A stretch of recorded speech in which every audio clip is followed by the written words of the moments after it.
Dennis, why don't we get started? Okay.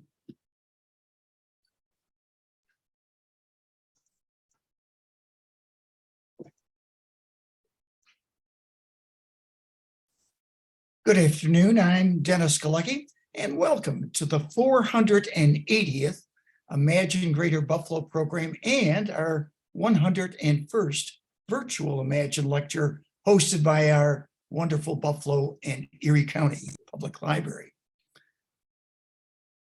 I'm so pleased that you could join us today. This Imagine Greater Buffalo program is created by the ImagineLifelongLearning.com and the Center for the Study of Art, Architecture, History, and Nature, or C-SAAHN, as I like to pronounce the acronym. Now, before we get started, just a little housekeeping. Everyone watching will be muted and your video turned off. If you have a question or a comment, you can type it in the chat box and we'll go through them at the end of the presentation. We are recording this program so you can watch it again later on the Downtown Central Library's Facebook page and their YouTube channel. And we hope you share the link with your friends and networks. Our co-host today on this fifth Tuesday, once again, is J.D. Hartman.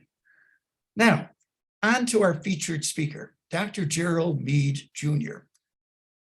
Dr. Mead is an artist, an arts writer, and independent curator who is a leading authority on Western New York art.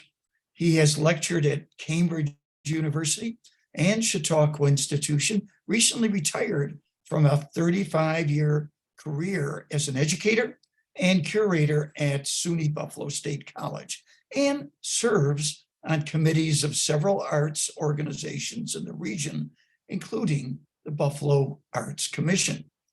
Since 1987, Gerald Mead has assembled a collection of over 1,700 historic and contemporary artworks by artists associated with this region by birth or residency. Over 70 thematic exhibitions from the Gerald Mead collection have been presented at numerous college galleries and other public venues, most recently at Damon University and at the Castellani Art Center. He has also lent works from his collection for major exhibitions at the Albright Knox Art Gallery, Arnott Art Museum, the Birchfield Penny Art Center, and as mentioned, the Castellani Art Museum. Also the SEPA Gallery, UB Art Galleries, and the University of London, and is now working on making planned gifts of artworks from his collection to several institutions. It's a privilege to welcome Dr. Gerald Mead. And Gary, why don't you begin and let's hear all about it. Great. All right, I'll start by, well, thank you, Dennis, very much for the invitation. It's a real pleasure.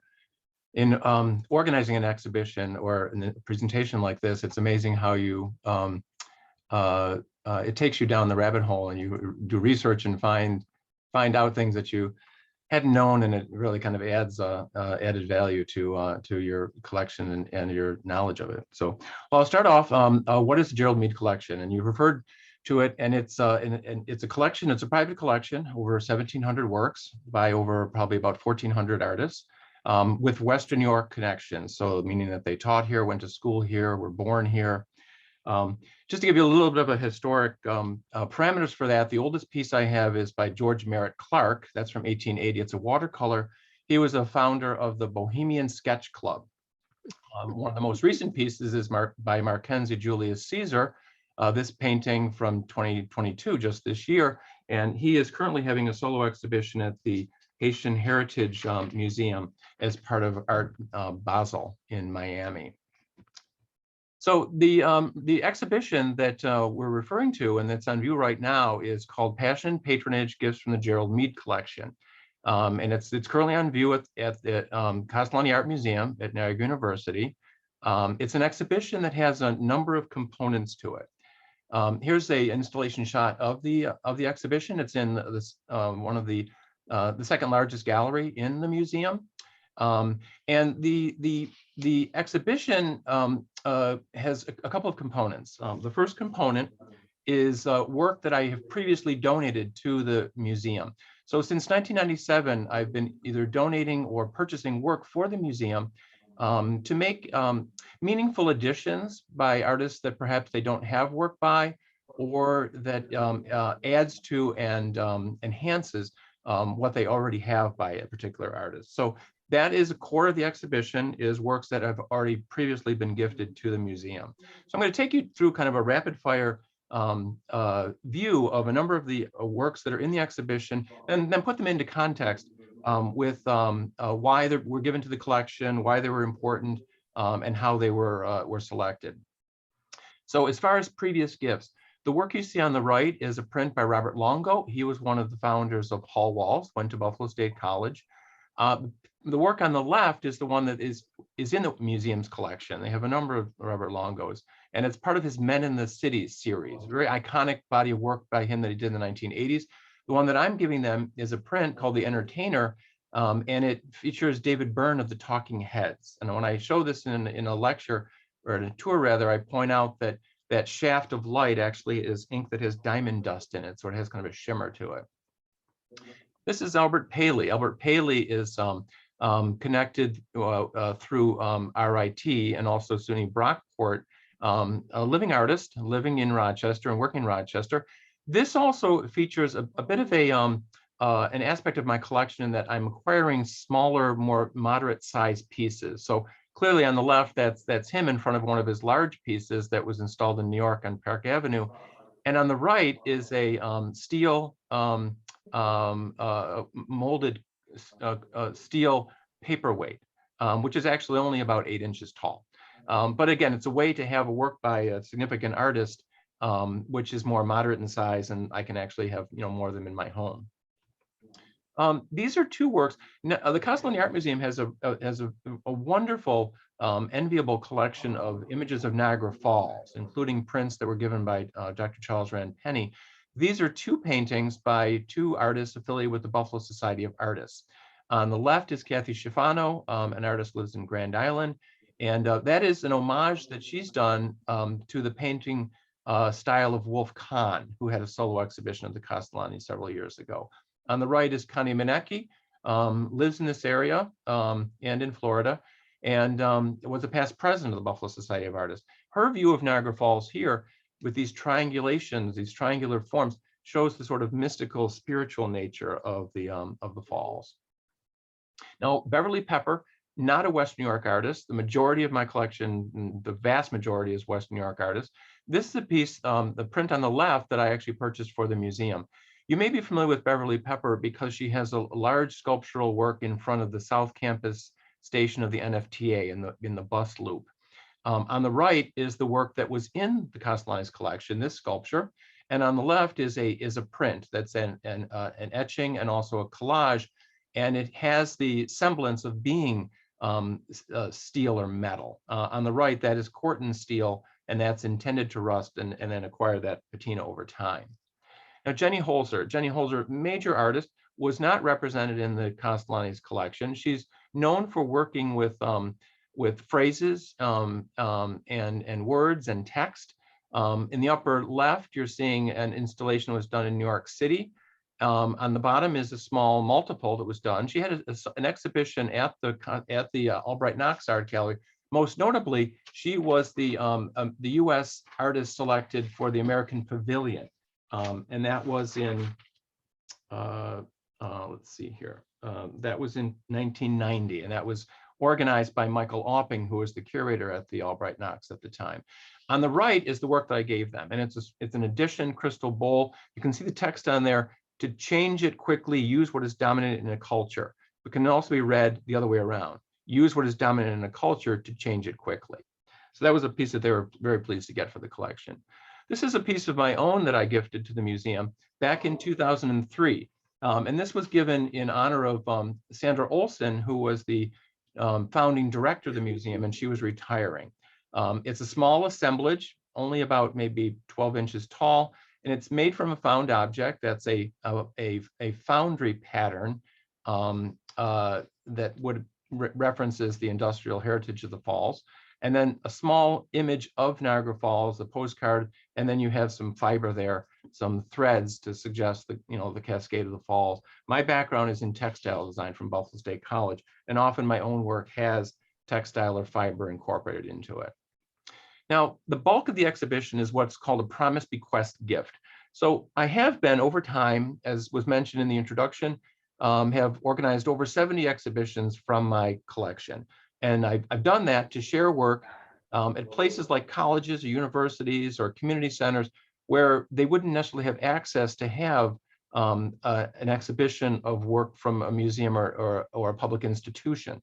And so what I've done now is made inroads into identifying institutions to receive bodies of work from my collection that are appropriate for the mission of those institutions. So as you see, it's 54 artworks by 43 artists, and they range from 1905 to 2017. So these fall into two categories. One category is artists that are already represented in the Castellani's collection. It took over 2 years to work with the Castellani staff to identify from among my collection which would be the most significant works that would enhance their holdings.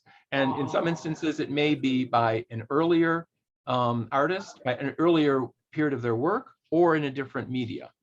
So one of the things that I did want to address is that the Castellani did not have a painting by Charles Birchfield. And arguably, that's one of the most important artists that's come out of our region. They had drawings and they had examples of wallpaper. But what I decided to do is I had these 3 paintings, and they're all from 1916. And so I'm giving the museum all 3 of them so they can use them in rotation. Now, Birchfield was very influenced by, and his work inspired by nature. So it's interesting to note here that you have 3 phenomenons of nature. You have wind, rain, and in the lower left there is called maple catching the glow of lightning.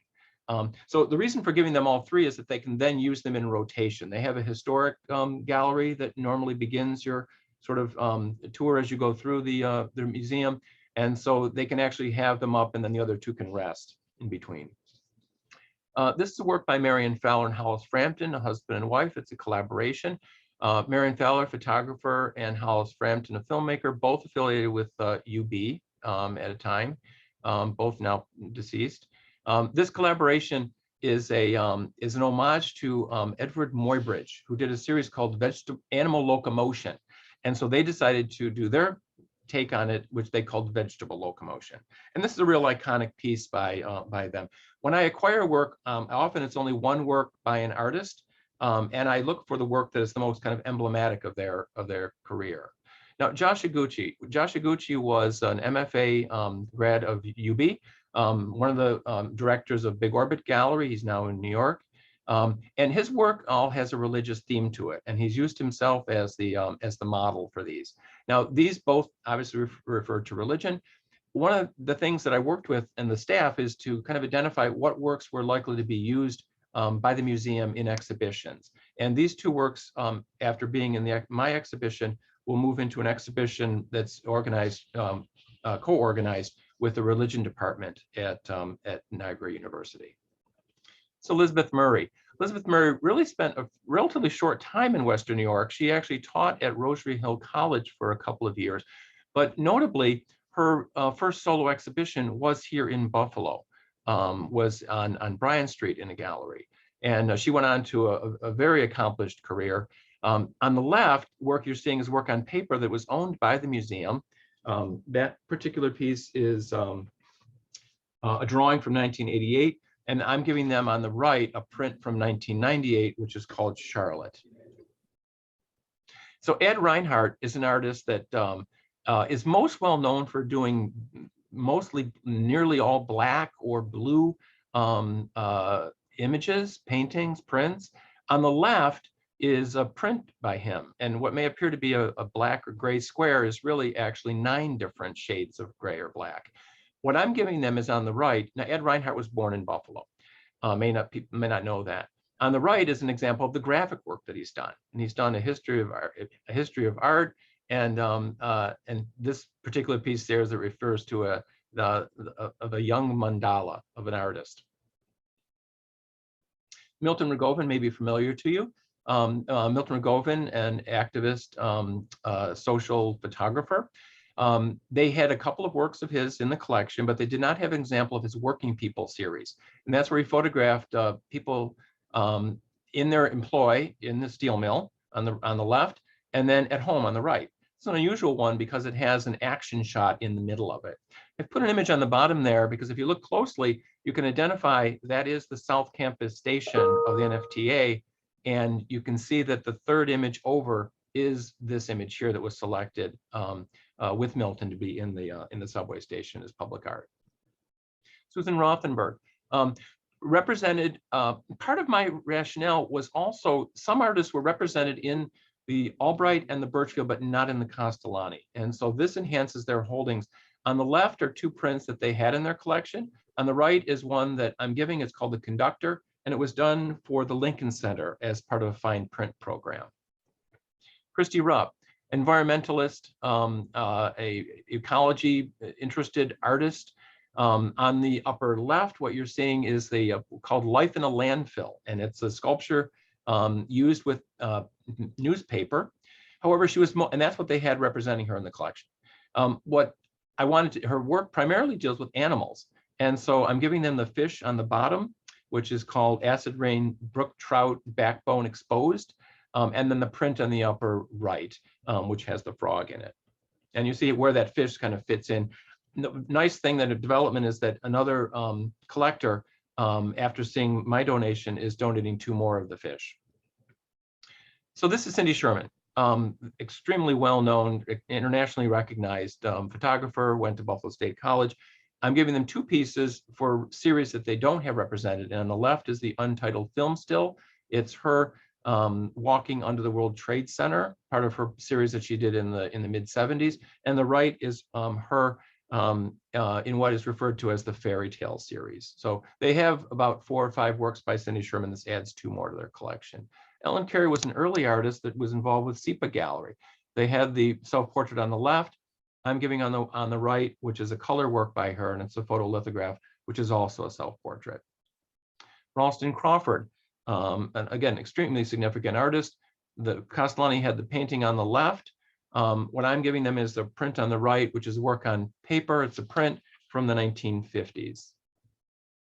Nancy Dwyer was one of the founders of Hall Walls. They had prints by her. So what I am giving to them is on the left is a assemblage piece that was actually in her first show at Hall Walls in 1977. And on the right, which is called Bright Idea, is the light bulb that lights up. And that's a sculpture. And so that represents some of the 3D sculptural work that she's done. Alan D'Arcangelo, they had some prints in the collection and a painting, and I'm giving them the print on the left. He's a pop artist, and he exhibited with Rauschenberg and also Andy Warhol. On the right is a multiple, it's a sculptural piece, which they didn't have represented. So the last category are works by artists that were not represented in their collection. And these are artists that are significant, have national, international reputations. However, they were not in the Castellani's collection. And in this case, many of them were in the Birchfield and the Albright's collection, but not theirs. In terms of adding some diversity to the collection, I wanted to include these 2 Native American artists. They're both Sedekanation. Carson Waterman down in Salamanca. This is called Will Sampson Jr. with beadwork and woodland. And Will Sampson Jr. was the Native American that played the character in the One Flew Over the Cuckoo's Nest. And the right is Peter Jemison. That's a self-portrait of him on Bear Hill. And he's actually having quite a moment right now. He had 5 works acquired by the Museum of Modern Art and also 5 works by the Albright Knox. Layla Ali, a Nichols graduate. She was also an artist that was featured in the Venice Biennale. And on the right is Phyllis Thompson, who's an educator retired from Buffalo State College, who was recently featured in the Albright Knox's Black Artists exhibition and also as a public art installation. Brendan Bannon. Now, Bannon's name might be familiar, of course, by Tony Bannon. This is Brendan, his son, who's a very respected photojournalist. And this is a piece that he did. Let's see here. This is the South Sudan refugee camp. And this was one that was illustrated in the New York Times.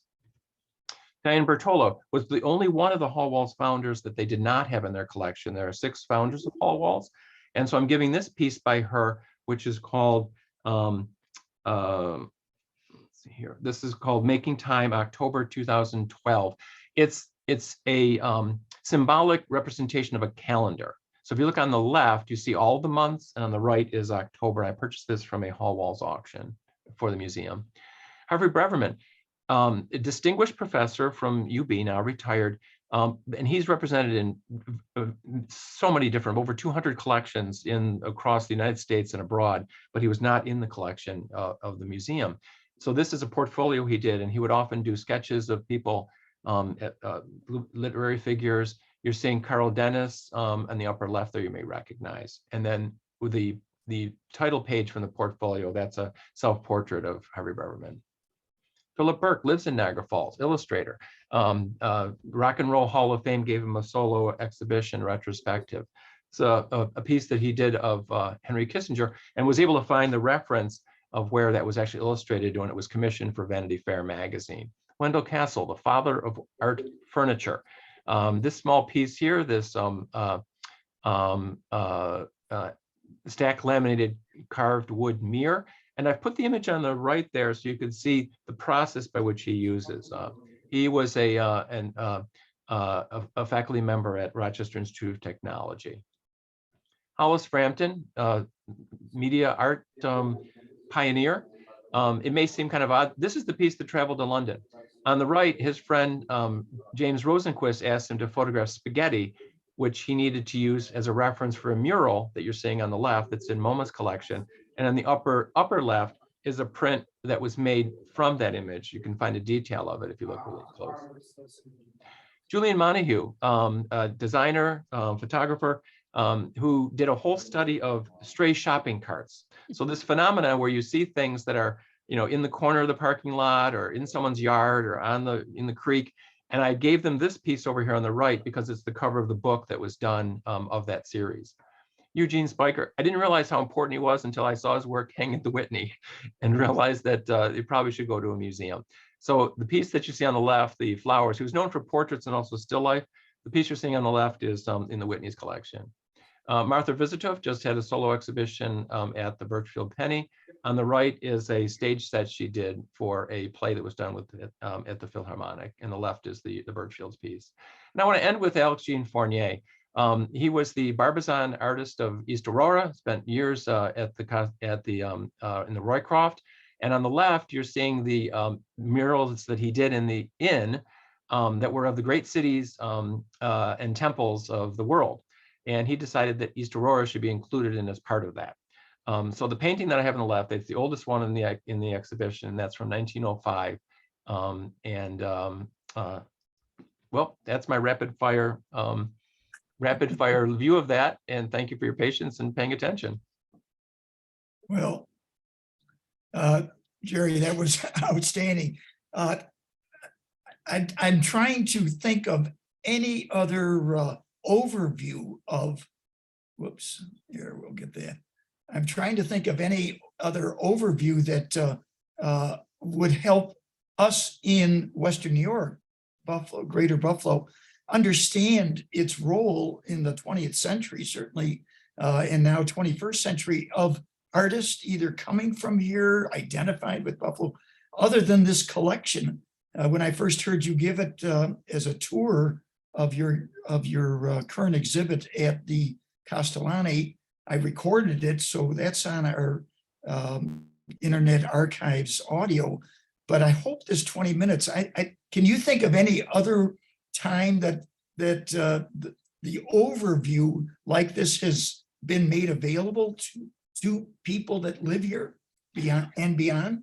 Well, what I will say is what's been inspirational to me are a number of historic exhibition surveys that were done. So for example, there was an exhibition called The Wayward Muse that was a survey of painting that was done at the Albright Knox. That was done way back in 1987, and that lives on through its catalog. But there have also been historical shows of Hall Walls, artists affiliated with Hall Walls. There have been shows of SEPA directors, their past, and also Buffalo Society of Artists. So when historic exhibitions have been done of those have been very instructive in terms of that, the arc, I should say, of artists connected with Western New York. Good. JD, what thoughts do you have? Yeah, kind of thank you, Jerry. Kind of, the art of investing, and not to be crass, but how does art perform as an investment? I have to say it's interesting. I was once quoted as saying that if somebody has passed through the area and as their career goes on, it's very possible that their work will become significant and increase in value. and so some of that actually, it does happen. And I think, I don't know that I would necessarily recommend, buying for that as a reason, but often that is the case, and some of these artists that, I've been collecting now for over 35 years, and some of the, early Cindy Shermans that I purchased have appreciated quite a bit in value. I mean, I would say that as well about Birchfield's work, it's just as time goes on. Yeah. And, following up on that, I think of the great cathedrals that are built to house these works of art. Like there's $168 million to add, expansion to the AKG that you mentioned. Some of these artists have arts works in there. So what about the biases that are built into what is considered, good art, born of the monetary value of them? Mm-hmm. Yeah, I think there's a lot to be said about sort of the canonization of an artist, and how that artist's career, the trajectory, in terms of it. Because I've mentioned, as I've just spoke about, certain artists, this one's in the Venice Biennale, this one's in the Whitney's collection. And it's sort of an imprimatur of an artist as they achieve various levels of success within their career.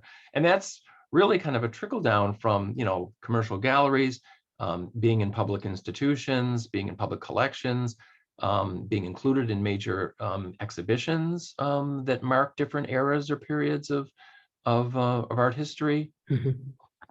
Yeah.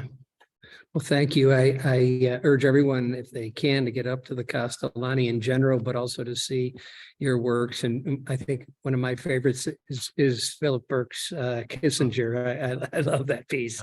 Anyway, thank you. And Dennis, I know you usually ask Melissa if the audience has any questions. I'll just quickly interject that the Henry Kissinger, and they were very keen on getting that because the history department, Castellani, they collaborated with the history department to create an exhibition, and they were very keen on wanting to have that piece included in that exhibition. Yeah, that's great. Just an FYI, I have one of his Curtis Mayfield, which was in Rolling Stone way back when. So anyway, thanks again. Very good. Melissa, how are we doing for questions? We have several questions. So first of all, as a collector, what procedures do you use to ensure authenticity of artworks, especially those of deceased artists? Yeah, that comes out of, I think, of a certain amount of acumen and scholarship, and being very familiar with the artist's work. Sometimes it's also deciphering the signature, being familiar with their work and the body of their work, maybe perhaps the signature, but sometimes something is not signed and you would have to just recognize the style of the artist. And so I think it's been kind of a lifelong interest of mine. It has been a vocation and also an avocation, to be, familiar with the artist's work. And, that's interesting to say that, because there are times you can tell, like, I don't think that's right. That doesn't seem like that might be by that person. So I'm, often called on to kind of identify, what a work of art might be if it's not signed. Are you still adding pieces to your personal collection? Yeah, I'm, selectively. I mean, as time's has gone on, there are many artists that I've wanted or should be included, that I'm kind of looking at, niches now, various aspects. And interest of mine right now are some of the faculty that are over time have taught at Alfred University, or at RIT. Interesting that one of the most recent pieces that I got is by someone by the name of Leo Roche. Now, people might not even know who Leo Roche is. Well, I have a small collection of all of the political cartoonists that have done work for that have worked. Philip Burke, Tom Tolles, Adam Ziglas, and then going back even before them into the 50s. And this particular Leo Roche was the cartoonist for the Courier Express. Hmm. And where do you store your collections? That's the question that everybody always asks. And it's all in my home. I have a number of closets are outfitted with racks and carpeting, works that are framed. A number of works are unframed. And so in very much like a museum, I have them in Solander boxes. That everything is archivally stored in archival boxes and sleeves. And then they can be taken out because they're standard size, and I can put them into a frame when I share them in an exhibition. So, but it's all, and also because I'm collecting on a smaller scale, there's only 2 things I own that don't fit in my car. And you showed us one piece of your own art in the slideshow that you showed, but obviously for those who don't know, you are an award-winning artist yourself. So are you still creating art? I am, I actually currently, I think it's tomorrow. I think it's tomorrow's Wednesday. Yeah, tomorrow, actually, there's an exhibition at the Hunt Gallery, which is downtown. I'm what's considered a gallery mentor. The Buffalo Society of Artists worked with Peter Hunt to put an exhibition in their space in the Brisbane building. And so I will have 5 new works that are in that space. But yeah, I tend to kind of parcel myself off and separate a little bit from my artist role, my curator role, my collector role, although I realize that all 3 of them sort of merge because I'm creating work, I'm just putting it off into the world and having a life of its own. And so I think as a maker, as an artist, I have an additional respect for other artists' work because it's out in the world, right? And it needs to be shared, needs to be seen, and somebody needs to take care of it and eventually to perhaps ensure that it is part of perhaps a public collection and can be shared in perpetuity. And what advice would you give to someone who wants to collect art? Where would they start? There's collecting on all different levels. I have to tell you, the first Fridays in Buffalo, you've got, upwards of a dozen galleries opening up. And really, there's really entry points at all. If there's an artist whose work you admire, you may not be able to afford a painting, but perhaps you can look and see if there's a work on paper or a print. It's really important to educate yourself, be familiar, identify an artist that you're interested in, follow their work, and then when the time is right, purchase something that's appropriate for it at a price level.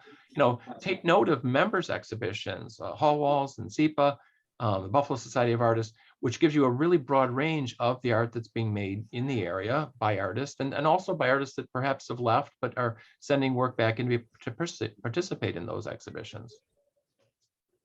Those were the questions that we had from the audience. So back to you, Dennis or JD.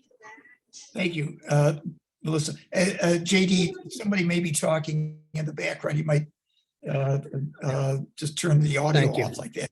Background, yeah. Jerry, wonderful discussion.